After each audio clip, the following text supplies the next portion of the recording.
There we go. What How you up? doing, my brother? I'm tired. How are you? How's it going? You're tired. So Yeah, right now you're in Mexico, right? You're on vacation. How I come you're am. tired, bro? Uh, well, we've been going around exploring and everything. Like we went to see the Mayan like pyramids or something. It's really cool, but Yo, there's a wedding going on today, and I'm just trying to like sleep all day. And like at least I had the time to do this, so I'm grateful to be here. Thank you for having me. yo, Um, but yeah, it's been fun.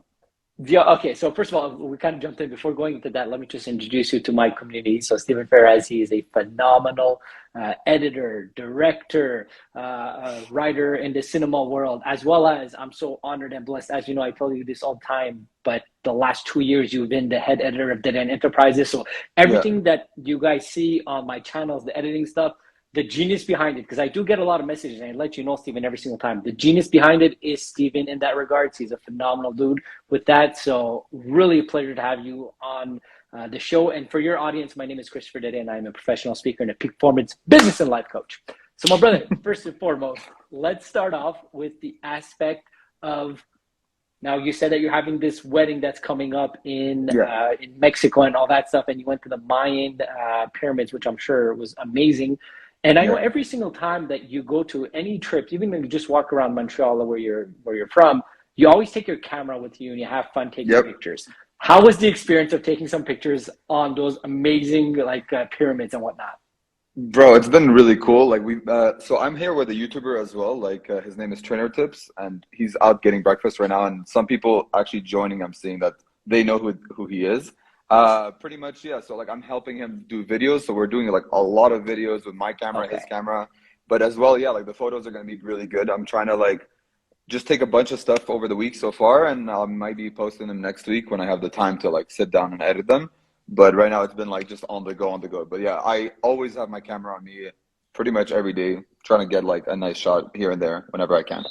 Okay, so that's an interesting concept or like in regards to you're truly passionate about what you do. And it's Yeah, obvious, like I said, I've known you for X amount of time, but does that ever come into play of like your passion is your work as well? So when you're yeah. supposed to be calling like playing, which is now travel, you still have work. Does it ever feel like work? Or for you, taking the camera out is always a playing moment towards in the corporate world or just having fun on the streets? Honestly, like a lot of people say like, oh, you like people have told me a lot in my life like, oh, you work too much, but like I enjoy what I do. Like you're just saying, it's a passion, right? Like I don't know, like even this week, like I'm technically here to edit videos for the YouTuber who's also my client slash friend. Like we hang out a lot, and like I, this is my vacation. Like I'm having fun making videos. This is whether I was by myself or for work or whatever, I'd be doing the same thing anyways. And like even when I'm home, and like you know this, like we've talked to each other for the past 2 years or so now. On the weekends after I finish work, I'll go make a video on my own, or after my 9 to 6, I'll go do another video or picture. Like I enjoy doing this. You know what I mean? Yeah, So yeah, yeah. definitely having work and passion side by side, it becomes like transparent. So like even though I might do 80 hours a week in one week, it doesn't feel like that, you know? So I love that, and that's why I wanted to highlight it because there is that point that even though it's a passion project, you have to kind Yeah, of be aware of like, hey, is it coming into the work side? Am I yeah, yeah. enjoying it? But because you have that balance of like truly enjoyment, the work in itself, the hours that you put in, doesn't even feel like that work. And I'm sure there's certain things within the business, like anything feels more like work. But when you have the Yeah. camera in your hand, I don't think at all that that's the case. And Mhm. Stephen, tell me, let's take a step back. And I know a bit of this story, but I don't know that much the depth of it. Why did you get into the cinema world? What Ooh. attracted you? Was there like a specific movie that really got it for you and be like, yo, after this, I want to be an editor? And then, like, how did this happen for you? Bro, like that's a tough question because it's like there's many things, and I guess it's like some part of it has always been like with me, and like I can't really describe it, but I guess like for what movie inspired me, it's literally like I have a tattoo here called it says Jusqu'ici tout va bien, which means so far so good, which is actually a quote from a movie called La Haine. Hi Love Okay. is literally laughing at that because like I know she's asked me the same question. She's in the chat. Hi, by the way. Anyway, so yeah, so that movie when I watched it, like as a Arabic like kid growing up, like that movie like hits on a lot of like I guess like cultures and different cultures being accepted or whatever, and I really related to it. And then there's movies like I don't know, like Star Wars and like the nerdy stuff that I like that like I watch those things and Marvel as well, and I watch those things and I'm like, I just want to be part of that. Like whatever way I can do it, even if I'm like the guy bringing water on set, like I just want to be there. You know what I mean? Like, and so like over the years, I feel like I get more and more into it. And yeah, there's times where it's like, and I'm sure with your business and any business, there's times where it's like struggle and you have to do some things that you might not like to get to a certain point. But like as long as you always have that, like I'm gonna make it no matter what, and I feel like I've always had that, even if I've struggled or I've done good or whatever. I feel like I just love what I do so much that like I know that's just gonna grow. And that all goes back to my childhood where it's like I watched movies all the time. I didn't have much friends growing up, so it's like all I had to do was watch movies. And now I have the honor to like be making those movies, and I'm very excited. I'm really happy. I love this conversation because I'm truly passionate about cinema as well. And Sure. a lot of people ask me, they're like, yo, Chris, like, what do you do to relax? Because everybody knows me as like, that intense, high Mhm. performing person and intense in like huge like commas on the aspect that, yes, that's who I am. And when Yeah. I watch movies, it's completely disconnect. So I truly understand Yeah. that community, that escapism, and not only that escapism, but how much you can learn from movies. And you Oh just yeah. gave an example of you just legit tatted yourself a quote from a movie that marked you so much. And a lot of Yeah. people have that. So let's talk about, you did mention the Marvel universe and so on and so forth. And I know that you have worked on some like amazing movies, and I'll mention some of them that I know that I'm allowed to mention, and some other stuff that you're Yeah, potentially 'cause we like talked working about on. that. Yeah, yeah, yeah. Yeah, so you have worked on the movie Venom. I'm Hmm. not sure if it's the one or the two. I think it was the two, but yeah, the two. Okay. So Venom is a Marvel-based movie, like essentially the villain of Spider-Man, the one that comes from aliens and all that stuff. You worked on that like editing process with your companies and so on. Yeah. So as you're staying in this industry, and you did mention you just want to be a part of it, almost just even giving a glass of water, what is the main goal for you within the industry? Do you want to be the head editor of a movie? Do you want to be a director? What's your like somewhat end goal within the movie world? So that's tough because like I feel like a lot of people do know like okay, I'm an editor, I'm a director, and this is all I want to do. But I feel like when I went to school for this, and like a lot of the one big thing that I kind of like took out of that was they told us you can't just expect to do one thing and get that one thing, like especially in this industry it's so tough to say I want to be a director and that's all you're going to be doing. Realistically you're going to be editing, realistically you're going to be producing. And so like over the years I've kind of just like adapted, like, and I've changed what I want to do, and I've realized at this point like I don't really care what I like want to do. I kind of just like want to be making movies. And again, like you're saying, like what do you want to do in these big films? Like yeah, of course I would love to direct a Star Wars movie. That's my dream. That's my all-time goal. Like that if you want to give it a goal, that's my all-time goal. But like if you tell me like, hey Steven, you're going to be editing a Star Wars movie, I can die happy. Here, Steven, you're going to be writing or you're going to be producing like any big role in a big franchise like Marvel or like Star Wars. Like I'm all in. I don't need to have the satisfaction to be like, oh, I never directed a Star Wars movie. It happens. Like it's okay. But as long as you got to do what you wanted to do, and that's what I'm doing right now, like, and I know it's gonna come bigger projects down the line, like that's all I want. Like there's no really like I need to be a director. No, I'm okay doing everything. I enjoy the entire industry in every single department. And like right now I'm doing editing. It might last me my entire life. It might not. Maybe in a few years I get opportunities to direct more and I say, you know what, I don't want to edit anymore. But I enjoy editing, so why not? I love that approach, honestly, Stephen, because that's more, first of all, tangible in a sense. And not Yeah, only is exactly. tangible, but even an editor, or sorry, even a director has to know how to edit a bit or has to know Yeah, about because how to produce. Because then if you're leading everybody and you're asking something from somebody, then you have an idea how much time it should take you or you know what what, the expert yeah. is.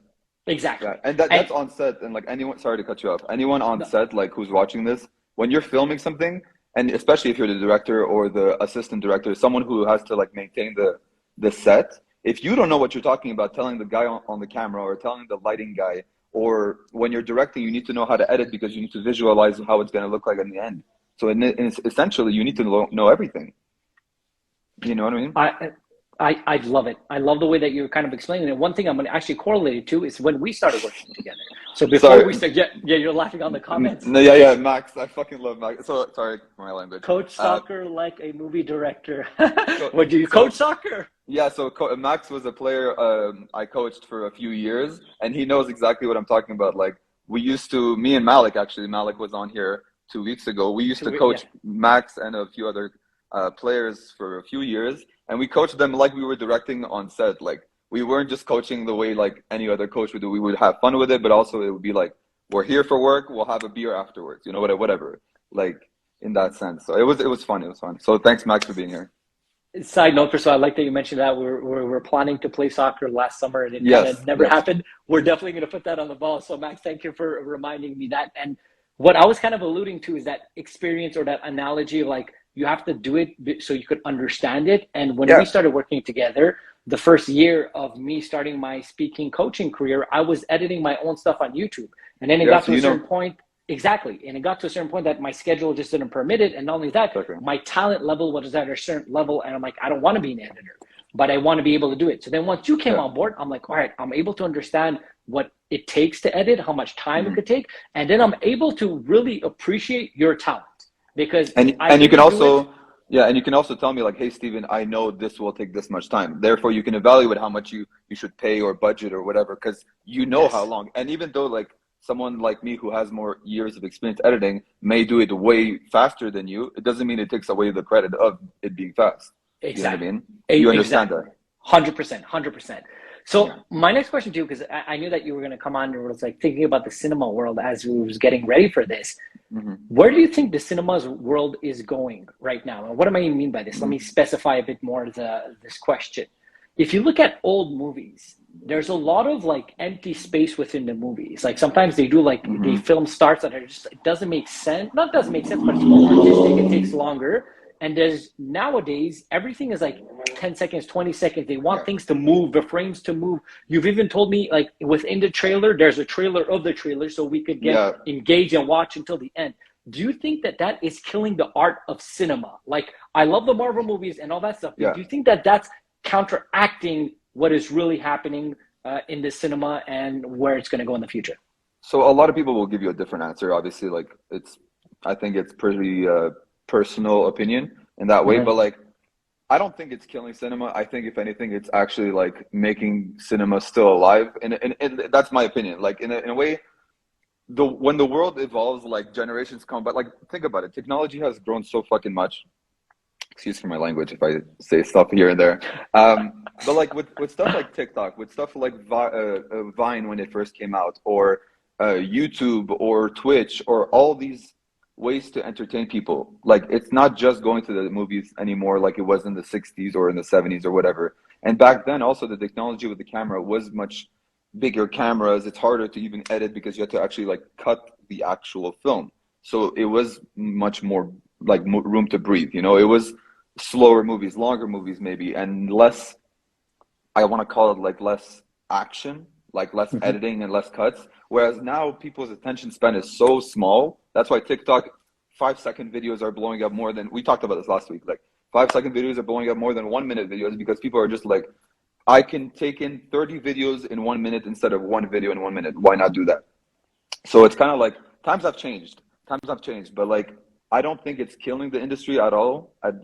Things being cut pretty fast or the way films are being shot or filmed differently. I think it actually makes it more entertaining and it gives more filmmakers a broader way of like making movies. Like me, for example, I don't like slow movies. It doesn't mean I'm not an artist. It doesn't mean I don't appreciate like a super slow movie. Some of my favorite movies are from the 60s, or my favorite movie is literally from the 90s. Like times have changed, but it's like if you have that perspective and understanding of this is different, just accept it and adapt. Just like when the phones were coming out or social media is coming out, people who didn't use it thought it was stupid. Well, you just have to adapt to it because this is the new reality, right? Like crypto, like NFTs or whatever it may be. Like times change, you have to adapt. And also, it's always nice to sometimes see filmmakers now filming movies kind of like the 80s or the 70s because it's a change. It's a change of pace. Like Marvel movies, Star Wars movies will always be like cut fast, like it is now. But even just in Star Wars, look at the first movie ever made,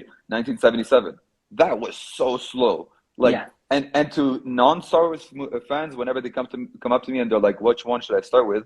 I always tell them, watch the new ones because you're not gonna understand enough or care enough about the movie if it's super slow. You're more adapted to now, like movies that are made now. So watch the movies now, and if you like them enough and you're invested, watch the old ones. but like it just gives you a perspective. I love the way you broke that down. Just an analogy to understand that back in the day, the editing, you had to actually cut the film. So it Literally. didn't allow the editors or directors to make these fast cuts because just the technology wasn't there. And now that the technology is there, you could make that move and understand both Exactly. like dichotomy between a slow movie and a fast movie and how we could kind of mesh. So I love the way that you kind of broke that down. And if we switch this conversation towards the corporate world of Hmm. utilizing videos. And what do I mean by that? Like everything that we do together is in the corporate world towards my Monday motivations, my YouTube, and so on and so forth. Yeah. How do you, as an editor that has a very strong artistic side, like you've worked on Marvel movies, like we just mentioned, Venom, and so on, and then you work with people such as myself, business people, you do things that and the other.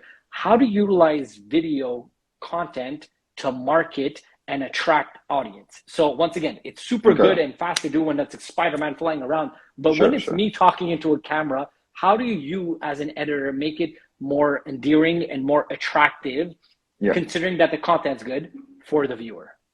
Well, I think having the experience and understanding of every medium, every form of content is different, right? So like I would not edit your videos like I would edit my videos.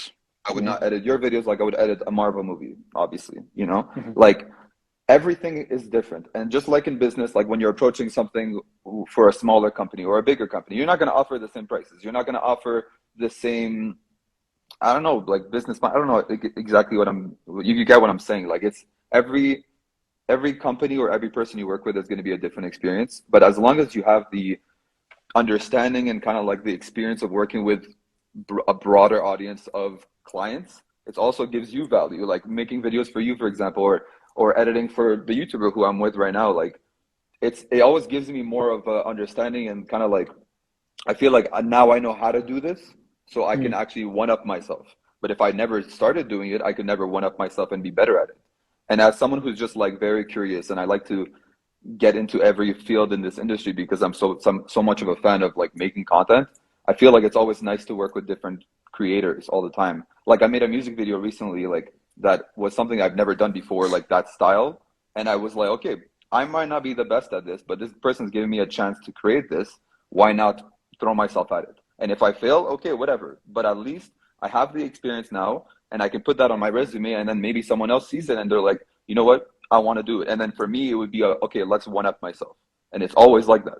And I feel like in business, you always want to one up yourself as well. And you want to try new things. Like you're a coach, right? So like, I'm sure your clients are not going to be always the same people. They're always doing different experiences. You're coaching them in a different way and for each person, for like individually. And that's the same thing as working with you or working with Marvel or working with whoever. Like it's always a different approach, but at the same time, it's a different approach. But at the same time, you have to approach it. I'm bringing you my experience because of someone who's like been around and has worked on different projects. You get that, even though it's not going to be that, you're going to get that experience and the time that I put into my work.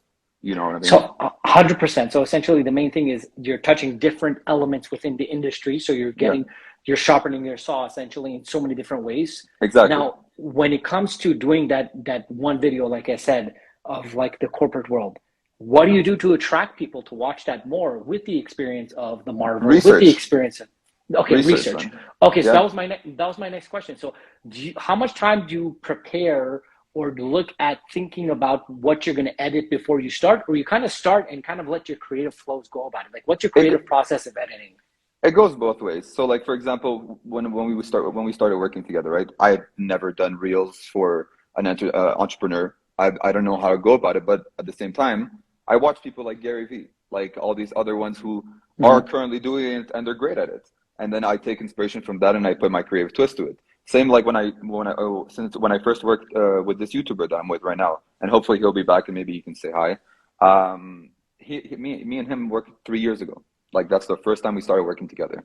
And at the time, like his style is very like adventure vloggy style, completely different from yours, of course. But what I did with him is I watched other people who did his style of videos, and then I watched Casey Neistat, who's like the most iconic person in vlogging, I would say, and I took inspiration from that and I put my creative twist to it. And I feel like at the end of the day, in anything you do is pretty much that. Like you can't be an expert from day one, but like you do your research, you learn what's good, what's bad, what's trending, for example, on Instagram, TikTok, stuff like that, and then take inspiration from that and use it.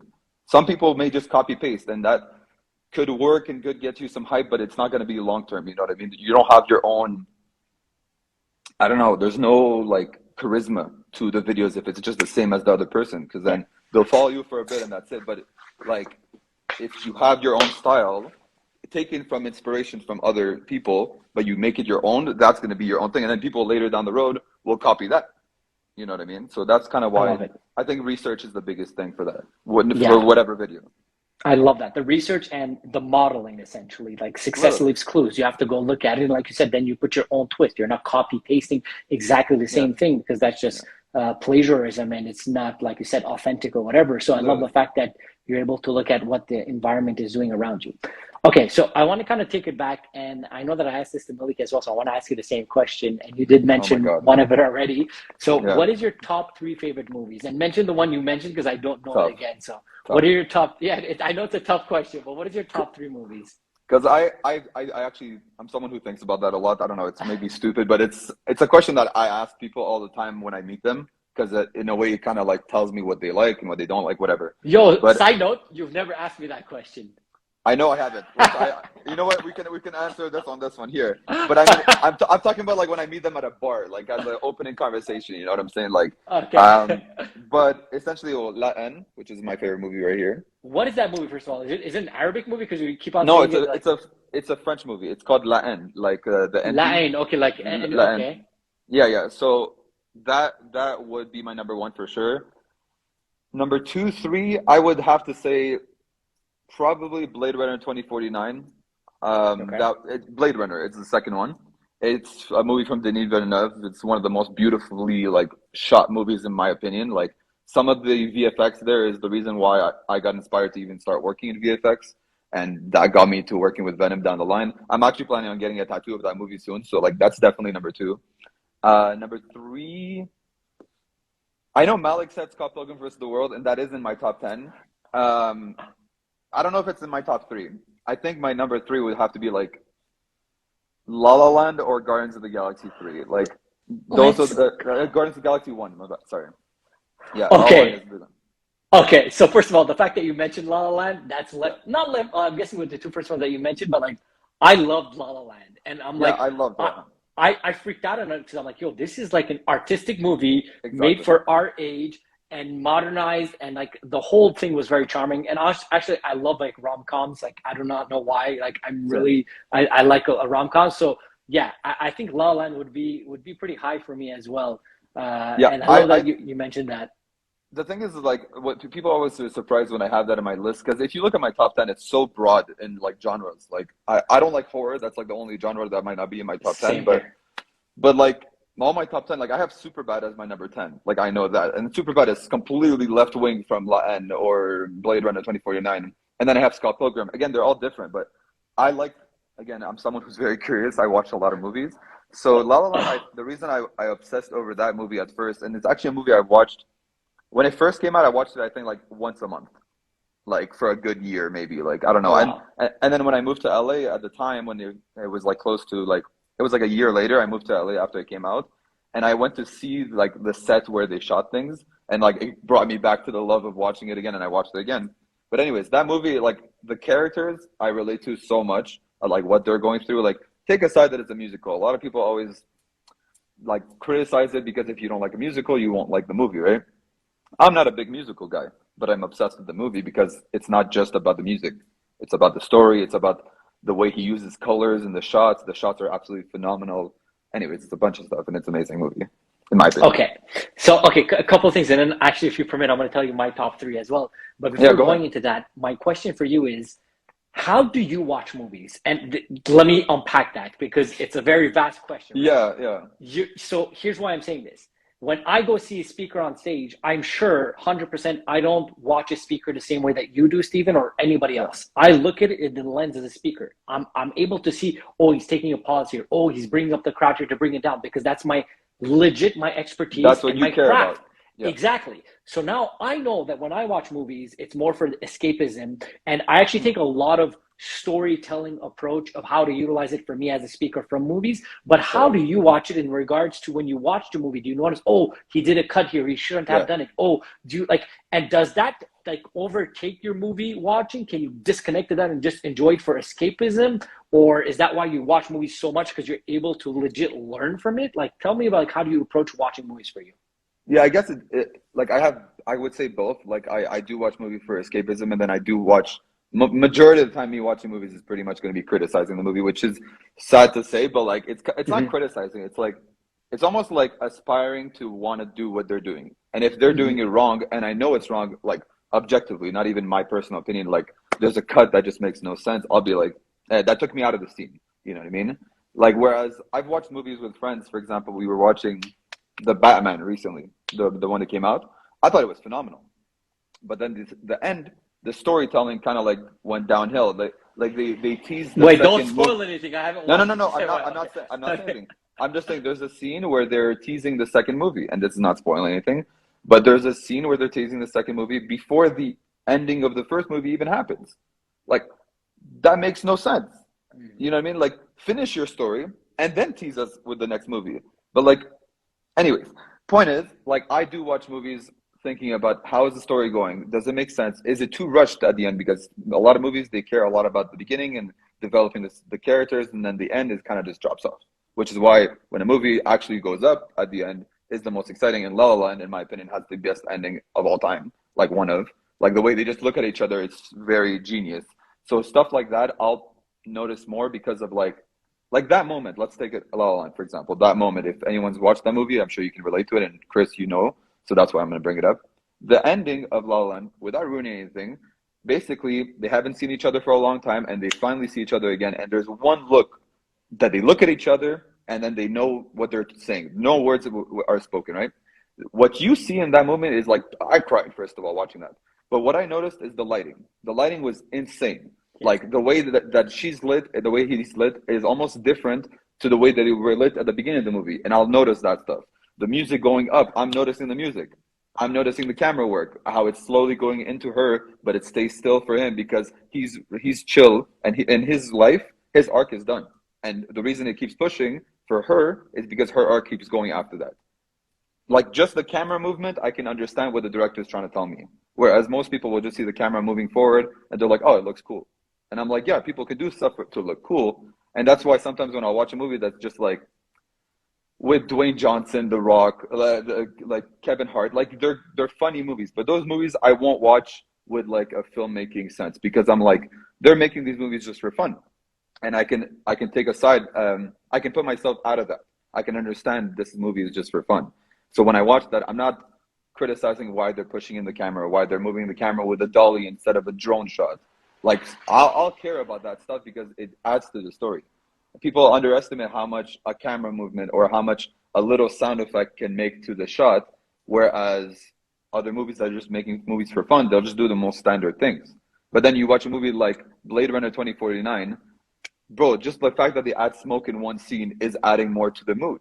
Everything that you watch and every movement, every sound effect, every acting cue or anything that happens is adding to the story. And when you have people on set who care so much about adding to the story, such as the lighting guy, aka the gaffer, such as the camera guy who wants to tell a story through the camera movements, as well as the writer, as well as the director, that's when the art is made.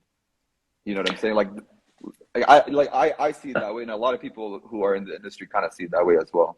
So that's exactly what I wanted to hear. Like Yeah, you just mentioned a couple of things that like it passes over my head 100 miles an hour because that's not my expertise. But the way that you sure. just broke down the last scene of La La Land and the fact that I didn't even notice it, and this is the hero's journey of how the lighting was hitting them in the beginning Yeah, of the movie towards the end, and you see that evolution and you yeah, see it through just the lighting. I'm like, that's amazing that you're able to see that, and just that analogy from the Blade Runner to smoke, how it comes out. That's what I wanted to know, and I know that when somebody it's in their craft, they look at it differently, and that's when I kind yeah. of wanted to break up.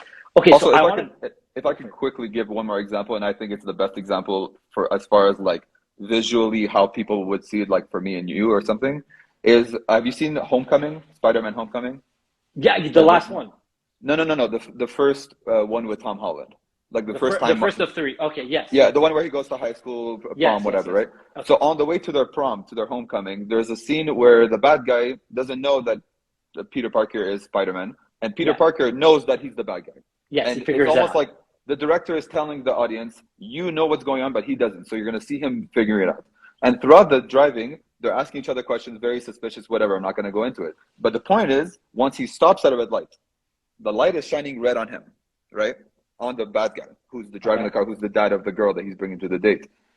And the light is red on him. And he suddenly starts to figure out, oh shit, I have Spider-Man behind me. And as he's figuring it out, the light goes green. That alone is something that I'm sure people picked up, but that is genius on the guy who was on set who turned on that green light or told the director we should do it that way. I'm sure that wasn't the director who figured that out. I'm sure it's the director who got a suggestion from the lighting guy. He's like, yo, I care about this scene a lot. I think the lighting would add a lot of value. And the director was like, wow, that actually would make sense. So therefore, that one lighting cue that switched is you can put that scene on mute and you'll understand what's going on. That's when it's okay. crazy. So that's what I mean as well. That Yeah, example so dope because you know what? I'm gonna go rewatch it just for that because I know it's a good exactly the scene. scene you're talking about, and I didn't notice that. So I'm gonna Yeah, really look for those cues and the La La Land as well. yeah. Okay, so as you were kind of talking about this, and I'm like, oh, I'll tell you my three. And then I started having a panic because I'm like, Tell what me. is my first? And but I started panicking. I'm like, what is my first ever movie? And I was Yeah. kind of trying to list through it. I It's something that don't takes know. time. It's something that takes time. I've like I literally have an ongoing notes page or whatever on my notes that I constantly change orders and add movies, take off movies off my top Okay, 10. So so like okay, I'm that like yeah, yeah. okay, Not so everyone does that. I'm a geek like that, but not on the notes. What I do is with the IMDb app. Oh yeah. Since 2015 or 14, I have been rating every single movie that I Oh watched, my God, and yeah. so yeah, I have like, and my sister laughs at me every time. But I have that list. So okay, I'm gonna try to name a couple of them. But like, I mean, like Goodfellas for me I is one of like the love top Goodfellas. ones because of just the analogy of how the character changes Yeah, yeah. throughout the movies and all that fun stuff. But I'm That's gonna in my hit some top like 10. It's in my okay, top 10. okay, so I'm gonna hit some other ones that potentially people don't know about or like didn't think about. So two other ones, but this is a lot of nostalgia when I was a kid as well. Sure. But Remember the Titans is a top one for me Okay. because I was really much into football and I played Sure, football, sure, sure. quarterback, and all that stuff. And the history behind it was great, and Denzel Washington is just phenomenal. Amazing Another actor, one, yeah. another one in that same line as that, but I'm not gonna put this in my top three. These two, but still, Cool Runnings, the Jamaican bobsled Oh, team. dude. Yeah, yeah, yeah, Okay, yeah, yeah. so those are like things that are nostalgic. Now, here's one that I think it would be in my top three that people don't know about as much. Chef. It's a little Oh, with indie John movie. Favreau. Exactly. John Favreau, I love him so much. He's Amazing a movie. great actor, and I Hmm. think an even better director. And that movie, there's so many cues of how he approaches the cooking, how his arc of his storyline Yeah. goes. I mean, that's definitely It's up there. it's it's funny you mentioned John Favreau. He is my biggest inspiration. John Favreau. Okay. I, Yeah, I love that because yeah. he seamlessly goes from director to actor to To producer, to producer. writer, like It, it's exactly. it's really And seamless for this man. do you know what he's up to right now? I don't know. What So is he doing? The Star Wars? yep, he's the one who made the Mandalorian 1, 2. He's the one who Oh made yes. the Boba Fett show. He's the one who might be the next CEO of Star Wars. Like that's Oh insane to me.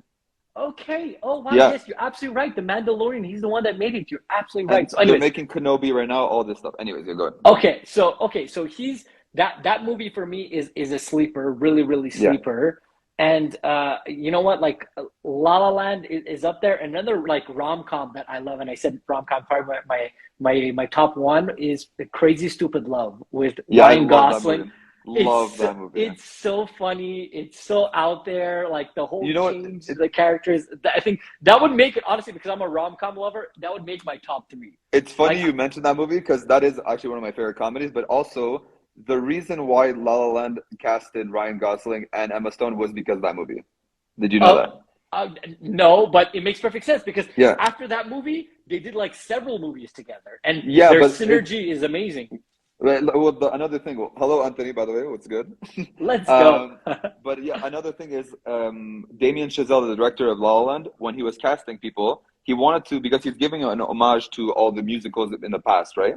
So what musicals in the past used to do, they would cast the two lovers in Hollywood, like the two best couple in Hollywood, to play the couple in the musical. So he wanted to continue that tradition with La La Land, and so he took the two biggest names that are the best couples on screen and cast them in La La Land, which is why, again, it's just another genius of Damien Chazelle. Yeah. And actually, he won the Oscar. He's the younger Oscar. He's the youngest director to ever win the Best Director's Oscar of all time. For La La Land? For La La Land. There's a reason. Okay. So they won that, but unfortunately they didn't win the Best That's Picture. Another, we don't talk about which it. For me is a steal. Like, I watched the other movie, and I'm like I said, I was a fan of La La Land, but yeah, I feel like they should win. I worked on Moonlight, and I wanted La La Land to win. Oh wow, I didn't know you worked on Moonlight. By the way, let's not spit on Moonlight. Moonlight is a phenomenal picture as well. Moonlight is a phenomenal movie. But that was the first set I ever got to be on when I moved to Miami at the time. I was actually bringing water. That's literally my job. I was bringing water to the actors, and I was helping like organize the cars to park, and it was all like the PA. I was production assistant on that one. Okay, so you were. I love this. I love the journey of like people like have a hard time understanding this, and I'm going to say this. I'm going to say it to myself as well. A lot of people that come straight out of school or start a business or whatever, they want that job. That's their dream job. But that doesn't happen. You work towards that dream job, and it's stepping stones. And you might need to eat some crap before getting there. And 100%. That example of like, hey, you're the one that's bringing water to the actors, which is just that in itself, I'm sure there's a lot of people that love that, is not your end goal, but it gets you closer, is so important for people to understand. Anyway, Steven, I mean, we went up time over here because we could obviously just chat until tomorrow morning, but I truly appreciate you being here, bro. It was a fun conversation. We'll definitely have you back again. And you know what? I'm going to relook at my top 3. And I swear to God, we're going to decop on it. Yeah. But I'm still proud to say, I mean, Goodfellas, Chef, and La La Land, that would be my top ones right off the bat. But I'm going to come back to you on that. It's a great top 3, by the way. Yeah, I'm going to come back to you on that. So, my brother, thank you very much for being on the show. Have an amazing wedding in Mexico. Have fun, and we'll speak very soon. Thank you. All right, thank you for having me, bro. Take care. No problem. Ciao, ciao.